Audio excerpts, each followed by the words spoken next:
Iya,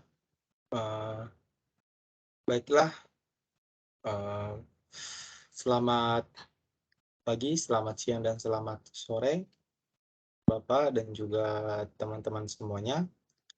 Terlebih dahulu perkenalkan nama saya Duan Panjaitan dengan NIM 2020 31246 dari kelas F. Di sini saya akan menjelaskan tentang tugas pertama saya dari mata kuliah Rekayasa Perangkat Lunak, yang di mana dosen pengampu saya atau dosen saya adalah Bapak Hendra Jatmika Eskom Mkom. Oke, lanjut saja.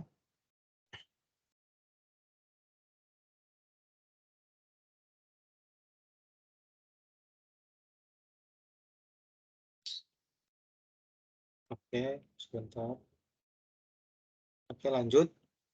Eh, Kemudian di sini kesimpulan materi yang saya dapat serta hubungan dengan mata kuliah pada rekayasa perangkat lunak, yaitu pada acara Goes to Campus di TPLN, yang mana pihak BUMN datang ke kampus TPLN. Jadi yang dapat saya simpulkan itu eh, bahwa BUMN pada intinya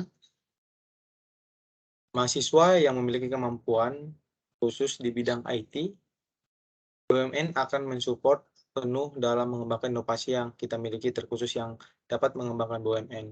Jadi di sini saya mengambil khusus IT karena IT adalah prodi saya, dan bukan hanya IT saja ya, dan semua jurusan yang berkaitan dengan BUMN akan disupport oleh BUMN itu sendiri.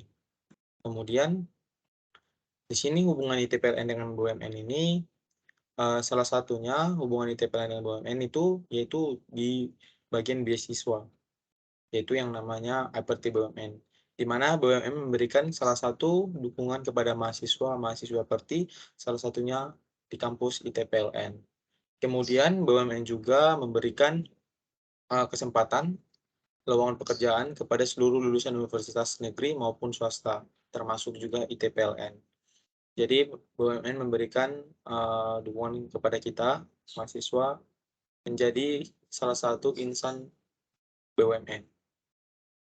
Kemudian selanjutnya, keuntungan kuliah di TPLN bila mana berminat kerja di BUMN. Jadi keuntungan kuliah di TPLN ini adalah salah satunya karena ITPLN ini adalah kampus teknik, maka di TPLN ini memiliki fasilitas yang sangat lengkap dan yang memadai untuk para mahasiswanya dalam melakukan pembelajaran, sehingga lulusan dari TPLN ini dapat bersaing di dunia pekerjaan karena kita di kampus TPLN ini, karena kita sudah memiliki fasilitas praktikum maupun pembelajaran yang memadai, maka pada saat kita belajar itu adalah praktik pada saat kita nanti bekerja.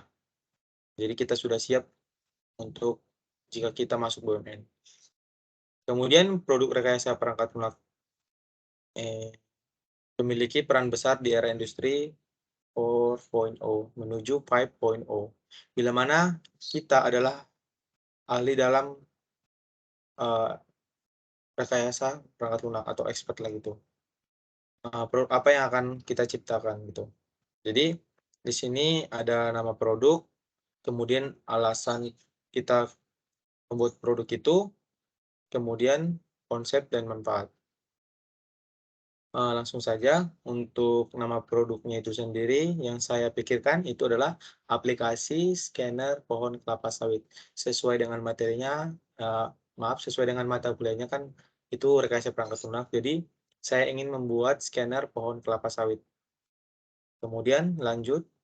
Jadi alasan kenapa saya memilih produk ini karena di daerah saya itu, terkhususnya daerah Sumatera ya, banyak petani sawit yang kurang paham itu dalam bertani gitu, dan para petani sering mengalami penurunan produksi buah kelapa sawit.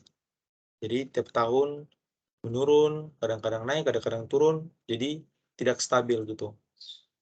Dan pada intinya juga untuk buah dari kelapa sawit itu sendiri itu kurang memuaskan untuk bagi para petani kelapa sawit. Kemudian untuk konsep aplikasi ini sendiri itu yang pertama pasti kita membutuhkan seorang pakar ya tentang kelapa sawit. Jadi kita harus membutuhkannya dalam membuat rekayasa perangkat lunak nanti. Kemudian membutuhkan seorang programmer. Jadi programmer ini akan membuat software-nya dalam dalam membuat software-nya nanti yang mana datanya diambil data-data yang dibutuhkan dari pakar akan dimasukkan ke dalam suatu produk, yaitu software-nya yang dilakukan oleh programmer-nya. Kemudian yang pasti membutuhkan user. Walaupun ada software-nya tapi nggak ada user-nya ya semuanya sia-sia gitu.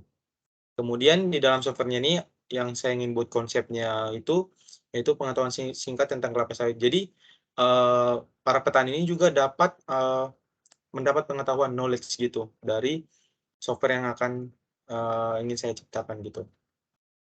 Kemudian jenis di dalam software-nya sendiri nanti akan diberikan keterangan-keterangan seperti jenis penyakit, cara pemupukan, pengairan, jenis tanah, jenis bibit, sehingga petani itu lebih mudah, lebih mengerti dalam mengelola pertanian kelapa sawit. Oke, selanjutnya yang paling utama ini adalah ini, scanner kelapa sawit. Jadi sesuai namanya tadi kan scanner. Jadi di dalam konsep ini saya ingin membuat, maksudnya dalam rekayasa pelanggan yang akan dibuat itu, kita sebagai user mampu jika kita dalam men-scan atau nanti kita nge-scan pohon kelapa sawitnya, nanti keluar hasilnya gitu, langsung keluar hasilnya, apa-apa saja yang ada permasalahan dalam kelapa sawit kita, pohon kelapa sawit kita. Dan begitu juga dengan buahnya, apa aja yang kurang. Nanti sepertinya langsung keluar kayak kurang pemupukan, jenis tanah yang sudah tidak baik, kemudian jenis penyakit pada pohonnya tersebut. Selanjutnya, di sini untuk manfaatnya itu yang pasti akan membantu para petani sawit dalam mengelola lahan sawitnya dan dapat menaikkan produksi kelapa sawit itu sendiri. Oke, baiklah. Sekian presentasi saya. Apabila ada kesalahan dari saya mohon maaf. Selamat pagi, siang, dan sore, malam, Bapak dan juga teman-teman semua. Terima kasih.